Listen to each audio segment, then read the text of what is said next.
Γιατί όντως εκείνη τη στιγμή υποφέρει. Πάντως ξεκινήσαμε για την αγάπη ότι συγγνώμη, για τις προσχολήσεις οι οποίες δεν υπάρχουν προσχολήσεις σε έναν άνθρωπο που η αγάπη του είναι αληθινή και καλλιεργημένη. Υπάρχει αυθεντική αγάπη, υπάρχει ελευθερία της επιλογής να πει ναι ή όχι, υπάρχει ελευθερία του μοντέλου της ζωής, του τρόπου, της λατρείας, ό,τι θες πες. Οι σκέψεις δεν είναι αιχμάλωτος ούτε έρμειος των συναισθημάτων, δεν είναι βίαιος στον εαυτό του. Είναι κάτι πολύ υπέροχο. Η αγάπη, αυτό που λέμε εμείς αγάπη και δεν τη γνωρίζουμε, ένα κομμάτι της ξέρουμε. Στους πιο πολλούς η αγάπη τι είναι? Είναι μαστίγια να βασανίζεις τους γύρω σου και τον εαυτό σου. Στους περισσότερους, όχι σε όλους. Και πιστεύω θα συμφωνείτε όλοι, γιατί και εμείς έχουμε πονέσει άλλους και άλλοι εμάς. Δεν είμαστε αθώοι. Έτσι. Λέω. Η αυθεντική αγάπη όμως οδηγεί στη ζωή. Δεν μπορεί να... Τι λέμε αγάπη? Αγάπη είναι κάθε τι που σε σπρώχνει, σε οδηγεί, σε αναγκάζει να είσαι ελεύθερος. Να είσαι ο εαυτός σου. Δεν μπορεί να είναι κάτι άλλο η αγάπη, γιατί αλλιώς δεν είναι αγάπη, θα είναι απάτη, θα είναι αγάπη συμφέρον, θα είναι αγάπη, θα φαίνεται αγάπη, αλλά θα είναι εγώ, θα είναι κάτι άλλο. Κατάλαβες, δεν γίνεται αλλιώς. Η αυθεντική αγάπη λοιπόν είναι ενέργεια ζωής. Τίποτα άλλο, δεν μπορεί να είναι κάτι άλλο. Διαφορετικά, αν δεν είναι ενέργεια ζωής, τι θέλω? Άμα είναι να αγαπάω για να υποφέρω ή να με αγαπάνε για να υποφέρουν, ας μην με αγαπάνε. Και τουλάχιστον θα έχω το συνείδησή μου ότι δεν έγινα και αιτία να δυστυχούν άνθρωποι. Κι άμα είναι καθαρή η αγάπη, ο Χριστός δεν αγάπαγε τον κόσμο. Δεν το σταύρωσε ο κόσμος. Πρώτα απ' όλα, αφού αγάπαγε σωστά, δεν έγινε η τρέλα των ανθρώπων, η παραφροσύνη των ανθρώπων, δεν έγινε μέσα του αιτία η αγάπη του να παγώσει, να πει άντε να χαθείτε εδώ πέρα, εγώ σας αγαπάω, σας ανάστησα, σας βοήθησα, σας είπα ότι τίποτε έξω από τη Χριστότητα δεν ζει. Τι πιο απλό, ξέρεις τι τους έλεγε? Έξω από τη Χριστότητα δεν ζει τίποτα. Ούτε έρωτας, ούτε σεξουαλικότητα, ούτε παιδιά, ούτε παιδεία, ούτε νομοθεσία. Μην κοροϊδεύεστε. Τι λατρεία άμα είσαι έξω από τη Χριστότητα? Καλύτερα να ήσουν βάρβαρος. Τα καταλαβαίνανε αυτά, τους τα έλεγε, τα ξέρανε. Δεν μπορεί να αναστηθεί ο άνθρωπος έξω από τη Χριστότητά του. Δεν το καταλαβαίνει.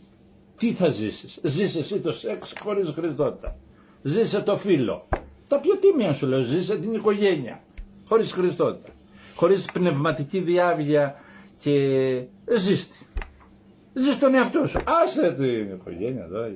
Αφού τα ζούμε 5 δεκαετίες τώρα, έχουμε πολύ μεγάλη. Φίλε, εσύ και εγώ που έχουμε φάει στη Μούρη τη κατραπαχιά, έλεγα σε έναν, στον Κωνσταντίνο τον, έλεγα, δεν σου μιλάω ούτε σαν δάσκαλο, ούτε σαν σοφός, ούτε σαν τίποτα. Σου μιλάω σαν άνθρωπος που έχει φάει πολύ σκατό και έχει ταΐσει σκατό και δεν θέλει, δηλαδή τα σχάθηκε, δεν θέλει, θέλει κάτι αγνό, κάτι καθαρό. Που χτίσαμε από το πολύ και λέω μήπως κάποιος ακούσει, γι' αυτό σου μιλάω.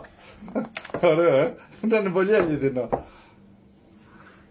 Η όντως αγάπη είναι ενέργεια ζωής, δεν είναι κάτι άλλο. Διαφορετικά και χρησιμεύει, χρειάζεται στον άνθρωπο για να δώσει τον εαυτό του ελεύθερο στη λατρεία. Διαφορετικά δεν χρειάζεται η αγάπη. Τι να την κάνεις, ένα συναίσθημα είναι. Μάλιστα οι πιο πολλοί με την αγάπη πέφτουν θύματα των επιτίδιων. Δηλαδή τι θα διδάξουμε τώρα, εκείνος πάψε να αγαπάς γιατί είναι ο άλλος καθήκη και σε εκμεταλλεύεται? Δεν μπορούμε να τα πούμε αυτά.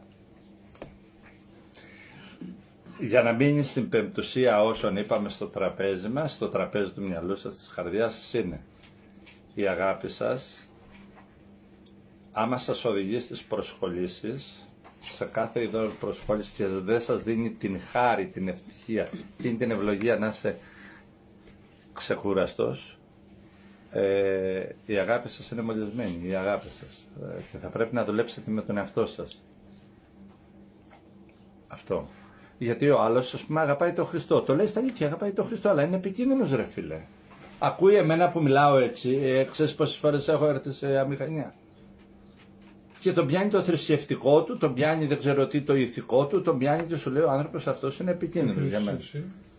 Ναι, και αρχίζει, ναι, κοίταξε, μα το αγαπάει, όντως τον αγαπάει, αλλά ο τρόπος που η αγάπη του και αυτά μέσα που του δίνει χώρο είναι επικίνδυνος.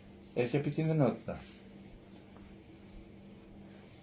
Και ένα από τα υπέροχα του Χριστού είπε ότι, δεν είπε ότι η δική μου αγάπη είναι φως, δεν είναι καμία σκιά, δεν μπορεί να δημιουργήσει σκιά.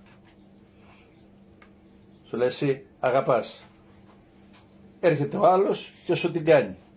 Αν όμως αγαπάς εσύ δεν θα πάθεις τίποτα. Όντως να αγαπάς. Όχι να λες αγαπάω και να λες βλακίες. Αγαπάς τον άνθρωπο. Σου κάνει υποστιά ο άνθρωπος. Δεν νιώθεις προδομένος, δεν νιώθεις ρηγμένος, δεν νιώθεις αδικημένος, δεν νιώθεις υπονομευμένος, δεν νιώθεις κίνδυνο, δεν αισθάνεσαι φοβία, δεν χρειάζεσαι ψυχοφάρμακα, δεν χρειάζεσαι ουίσκι, δεν χρειάζεσαι ξενύχτια, δεν χρειάζεσαι σπίτια, κότερα για να νιώθεις ότι κάτι είσαι. Δεν χρειάζεται τίποτα. Είναι αχρίαστα όλα. Άμα χρειάζεσαι όλα αυτά βεβαιώνεις ότι υπάρχει κίνδυνος. Ναι. Εγώ τα άμαθα ορίμασα, σου λέω. Πέρασε ο δοστρωτήρας καλά πάνω μου μία φορά, 2, 11 φορές. 11, συν τις άλλες τις πιο μικρές. Πολύ σας αγαπώ, να είστε ευλογημένοι. Ωραία.